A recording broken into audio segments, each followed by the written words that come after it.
ये लोकतंत्र नहीं है, ये लूट तंत्र है। और लूट तंत्र है सरकारी नौकरियों में बड़े बड़े पदों पर बैठकर बोर्ड, इसके चेयरमैन इसके सिंगल, उसने पूरे पदों को बेचने का काम किया। कार्रवाई क्या हुआ? कार्रवाई के नाम पर ढोंग, कुछ कार्रवाई नहीं हुई। उस व्यक्ति को ऊर्जा विभाग में एडवाइजरी कमेटी का सदस्य बनाया गया। पूर्व प्रदेश अध्यक्ष के दोनों बेटे एसडीएम बने, अमित और अनिल। ये कौन है भाई प्रदेश अध्यक्ष? और कोर्ट में जो डायरी पेश नहीं की, जो विटनेस था उसका बयान दर्ज नहीं करवाया, इसलिए उसको बरी होना पड़ा और वो व्यक्ति सिपाही से डीएसपी बन गया। और निश्चित रूप से आयोग की गरिमा पर सवाल है। सवाल उन अभ्यर्थियों की तरफ से है, उन अभ्यर्थियों और परीक्षार्थियों की तरफ से।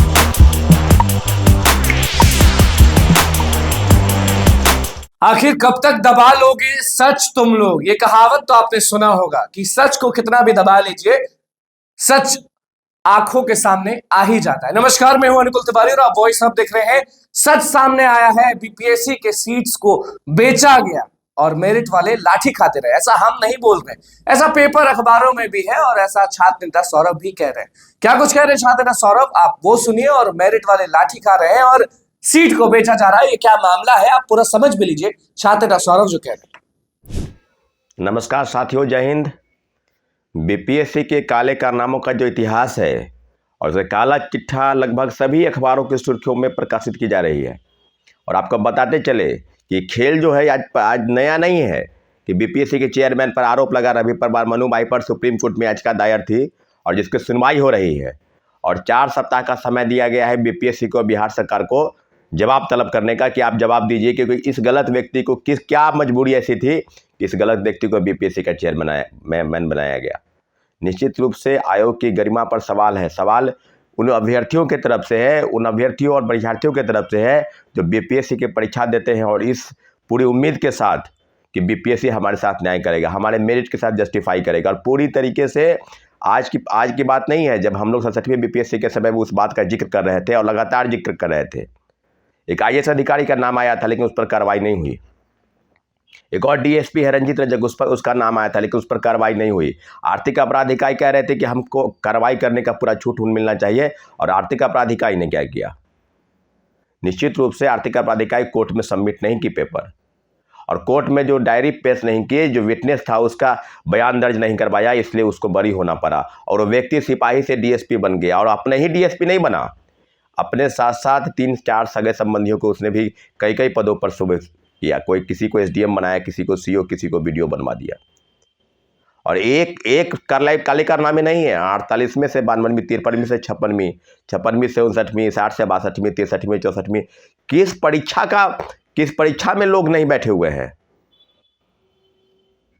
लोग बता रहे कि 18 लोग हैं, किसी परीक्षा में 20 लोग सेलेक्ट हो गए, कोई लोग 40 लोग सेलेक्ट हो गए। एक पार्टी के पूर्व प्रदेश अध्यक्ष के दोनों बेटे एसडीएम बने, अमित और अनिल। ये कौन है भाई प्रदेश अध्यक्ष?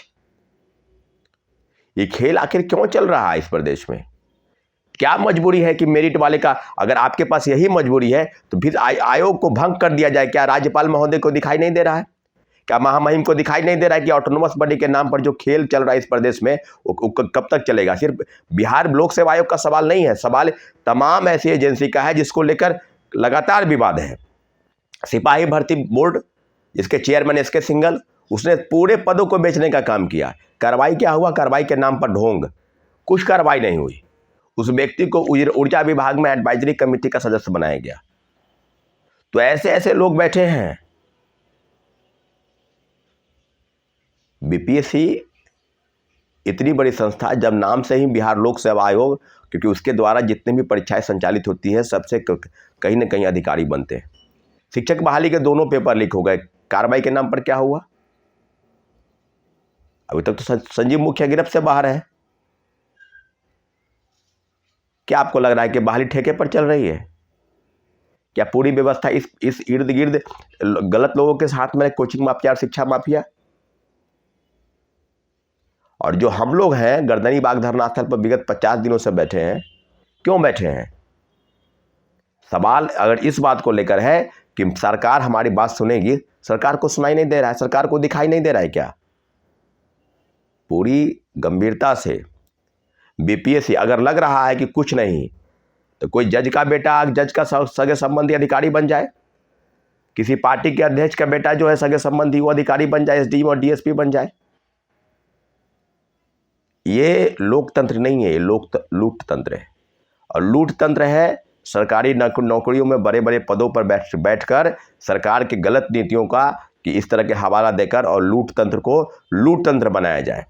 किसी राज्य की योजनाओं को अमली जमा पहनाने का काम वहाँ के अधिकारियों का होता है, और इस प्रकार से गलत लोगों का चयन करके जब किसी राज्य की व्यवस्था को बदली जाए, क्या आपको लगता है कि व्यवस्था बदलेगा?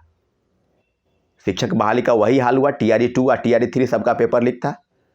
TRE 1 का जांच करा लेते, उसका भी पेपर लीक हो जाता, उसका भी जांच सामने आ जाती। आखिर हो क्या रहा है भाई? ये रंजीत रज्जक कितना बड़ा है, कितना बड़ा आदमी है।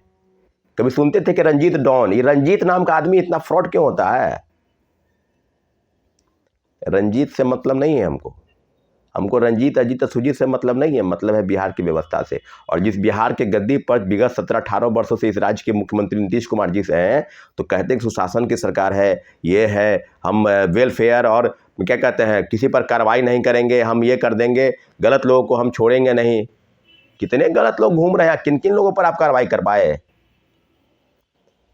इसलिए कार्रवाई आप नहीं करवा पाते हैं क्योंकि आपको पता है कि जिस व्यक्ति पर कार्रवाई करेंगे आपके काले कारनामों का काला चिट्ठा वो खोलेगा। क्यों कार्रवाई कर पाएंगे? आप नहीं करवा पाएंगे। और जब हम लोग सड़क पर उतरते हैं तो हम लोग के ऊपर लाठीचार्ज होता है। शिक्षकों को गिरफ्तार करने के पहले उनके जूता उसके सर पर रख के, उसके कंधे पर रख के उसे गिरफ्तार किया जाता है। पहली बार यही हुआ है बिहार के इतिहास में कि एक महिला छात्र की गिरफ्तारी हुई है। आप कहते हैं कि बेटी बचाओ बेटी पढ़ाओ, कई योजनाएं हैं महिलाओं के लिए। तो एक बात स्पष्ट है कि पूरी तरीके से व्यवस्था को संचालित करने का जिम्मा जिसके पास मिला है, वो व्यक्ति, वो संस्थान, वो बिल्कुल ऑटोनोमस बॉडी के नाम पर जो खेल इस प्रदेश में चल रहा है, नंगा नाच, वो पूरी तरीके से नेस्तनाबूद हो चुका है।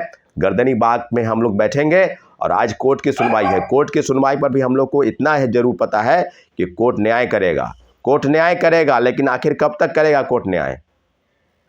आखिर कब तक करेगा? सिर्फ इस बात को लेकर कि पेपर में क्या हुआ है, धांधली सेटिंग नहीं चल रहा है, क्या गड़बड़ी नहीं हुई है? कोई परीक्षा इस राज्य का नहीं बाकी रह गया है जहां गड़बड़ी नहीं हुई है। तो सभी लोगों को, चाहे वह BPSC के अभ्यर्थी हैं या किसी भी परीक्षा के अभ्यर्थी हैं, उस सभी लोगों को खड़ा होना है क्योंकि लोकतंत्र में लाठी तंत्र हावी है और लोगों की आवाज़, अभ्यर्थियों की आवाज़, गरीब किसान मजदूर और निर्धन परिवार के बच्चे जो पैसे देकर नहीं अपने मेरिट के दम पर सरकारी नौकरी पाना चाहते हैं, उनके अधिकारों का हनन इस प्रदेश में हो रहा है। निश्चित रूप से हम लोग आगे बढ़ेंगे और गर्दनी बाग में, और आज कोर्ट की सुनवाई है, कोर्ट की याचिका पर पूरी तरीके से सारे छात्रों अभ्यर्थियों का। तो आपने सुना कि छात्र सौरभ का जो कहना था वो किस तरीके का था। पेपर कटिंग भी आपको स्क्रीन पर दिखा और छात्र सौरभ ने बोला कि आखिरकार कब तक मेरिट वाले लाठी खाएंगे और जिनके पास पैसा है वो मौज करेंगे। कितने लोग पकड़ाए हैं, कौन पकड़ाया है, वो आप सुने और आप देखे भी। तो बस यही है बिहार का खेल। देखना होगा कि ये खेल कब समाप्त होता है। तो बस हमारे चैनल को सब्सक्राइब करें, पेज को लाइक करें। बहुत बहुत धन्यवाद।